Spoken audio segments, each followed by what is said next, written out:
Hi everybody!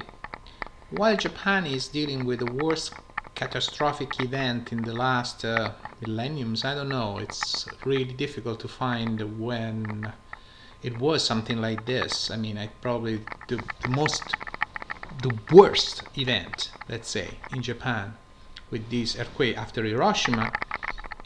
America dealt with another kind of event, while the Japan tsunami, America is dealing with the shock doctrine. You know, Japan is a country very organized. People can like it, don't like it, it doesn't matter. The fact is that they are efficient. They have very strong regulations at a certain level, especially to build up their buildings, houses, and so on, so they are earthquake proof. And only in a situation like this, when we really added the limit of the nature, the limit that we cannot even imagine how strong it is, Japan has to fight to survive. Otherwise, Japan would always been able to rebuild from scratch. We saw it after the Second World War, then becoming a huge power, economic power, and even now they will rebuild everything. And they have regulation, they have strong regulation that allow them to survive, as I said.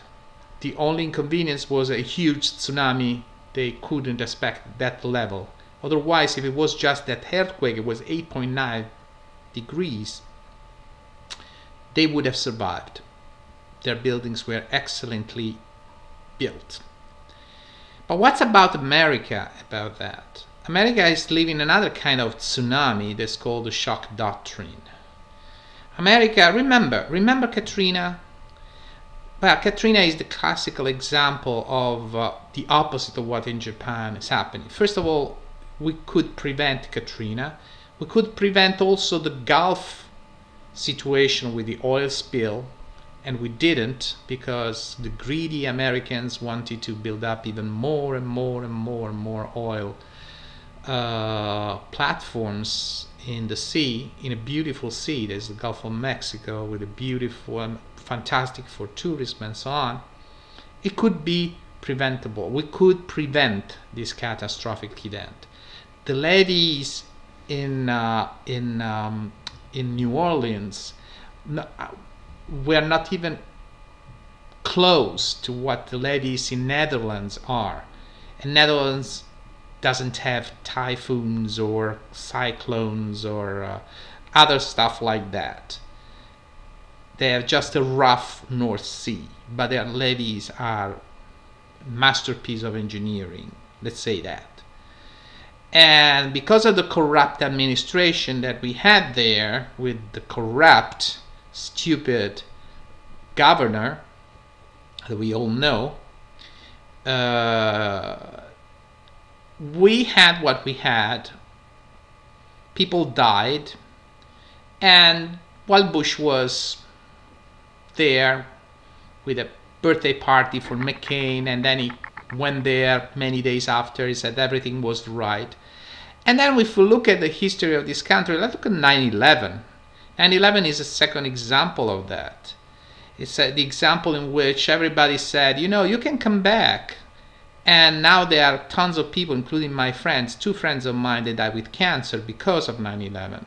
One person because she lived there, another person because it was a 9/11 hero that helped other people. And he got sick. And we know exactly what the Republican did with the bill at that time.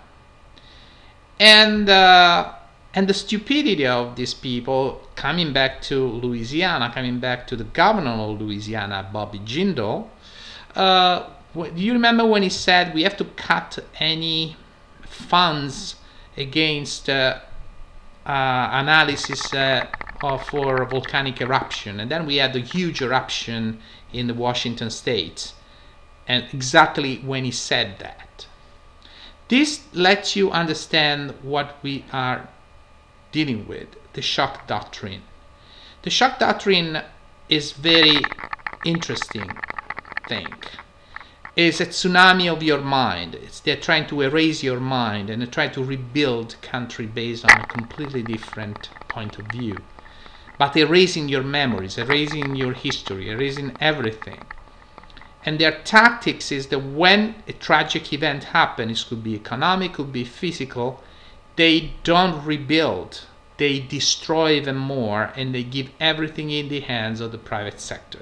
So it was a huge business for the private sector in New Orleans, as it was a huge business after 9/11, so they could rebuild, and the prices, of course, are very high, pushing the poor people that they already lived, for instance, in the area in New Orleans, out of the state, somewhere else, or not rebuilding at all their area, so exasperating them, don't stay here because we want to do things at our benefit, for our benefits. And this is always what happened since the time of the CIA in South America.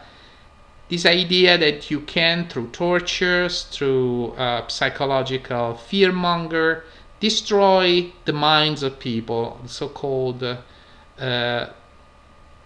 tabula rasa, as the Romans Latin said. It was a clean mind. You don't remember what it is. And that's what they are trying to do. They are trying to make you forget the value of this country, make you forget why this country is so powerful, so meaningful to anyone. And because it's so different from many other countries, with this nature, with diversity, with minorities, with different kind of religions, and also the country that was the first one who created unions, the first one who created a capitalism based on competition on one side, but called fair competition on one side, but also in defending the consumer rights on the other side. And this was the example that Europe, that now this right-winger called socialist, they used. Western Europe used the example from United States. The capitalism that you have right now in Western Europe was the example that came out from the New Deal. This was exactly what capitalism should have been. There were social services, education, healthcare, and the rich people had to pay their fair share. At that time it was very high, and it was lower, so it was even more fair for them. And now they pay nothing practically, and they got 281% increase in income in the last 25 years practically. While you have to pay the taxes, you have to give up on your civil rights, and so on. But they're doing even worse. I mean, not only the private sector is trying to take over anything that's good in the public sector, but they're doing even worse. They're trying to erase the memory of your history. People are so weak with respect to their history. There's one of the things they feel comfortable with is their own history. And when people, they are deprived of that, they feel lost. And so if someone tell them, they are taking from you the freedom, and the history that they taught you is completely false because they want to take advantage of you, people are scared. As the Glenbeck tactics. But what's the real difference between what you have right now and what it should be? You can criticize the big government as much as you want. I have nothing against a big government. Is the government create regulation that allows consumer protection and a fair competition? Absolutely not. This is where the principle of the American capitalism at the very end. I'm nothing against that. And you know what? The cool things about the public is the fact that if you want, you can change it. If you don't like a governor, if you don't like a president, if you don't like a mayor, with your vote, with your democracy, you can change it. Every 2 years or every 4 years, you can find another person that you like more. This is democracy. So there is no problem about the government is always bad. There are governments that are bad, there are governments that are good, and you do the best to get your government that works for you and with you to invest, to help invest in money, to get out of crisis, to help for education, to help for healthcare. Now let's talk about the private sector that they are pushing so much in this kind of fascist-like attitude that we are seeing right now in Michigan, we are seeing right now in Wisconsin, in Ohio, Pennsylvania, New Jersey, and so on. Once you go in the private sector, do you have a right to remove these people? I'm asking the question. Your democracy is lost. Your sense of democracy is the major problem. You can't do anything against these people. And what's happened is that when they put you in their healthcare, when they put you in their private healthcare, private education, they make you pay money, tons of money, more than you should pay, and in a fair way. And the worst thing is that you cannot get out. You know, it's like when you have a new TV on a bundle with telephone, TV, and internet, and they put you in a 2 years, 3 years term contract, and then if they give you termination fees, and when you want to change, they say, well, yes, you can change, but you have to pay me $200 a month until the end of your contract if you want to change. That's what it is. That's what America is right now. They want to trap you in a contract that you don't want to sign for many, many years. And they want to keep you in that contract as long as possible. And if you try to get out of that contract, they practically suck your blood with termination fees. These termination fees could be money. These termination fees could be removing your union rights. This termination fee could be your removing your vote rights, as is happening right now. They are removing the vote rights of students, of people that normally vote for Democrats, and but they are giving rights, even more rights, to the NRA people. If they want to vote, they can vote even without IDs. And then they complain about illegal immigrants. But we know that old people and the NRAs normally vote for Republicans. So they don't treat everybody in a fair way, in the right way, but they try to put your termination fees.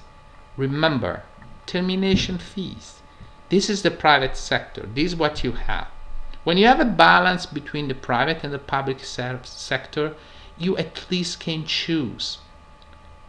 If you enter in the private sector, it's your choice, but a better choice would be that once you enter in the private sector, you also try to have your unions in the same way as the public sector has. But don't complain with the public sector if they have better benefits. Try to create your own benefits in your sector. Try to help yourself to be defended as a consumer. Don't complain with people that they fought themselves and they had the unions that fought for them to be protected. Instead, to work your ass off for 0 services, for 2-3 jobs, and to give the entire money that you have in the hands of CEOs of private companies that they don't give a shit about you, don't do it. The last thing, remember, in this country, the 1% of the population earns more than 200 million people in this country. It's like having 100 people with a pizza, and they arrive with this pizza with 100 slides, and the first arrive take 80 slides and give the 20 remaining slides to the remaining 99 people. But if you say, I want to give you only 79 of these slides, as Bill Maher said, well, you are fucked at this point, because you are a socialist. You are a socialist because you want to take from the poor rich person that slide, and he cannot have the 80th slide for him. Think, people, the shock doctrine is killing your mind.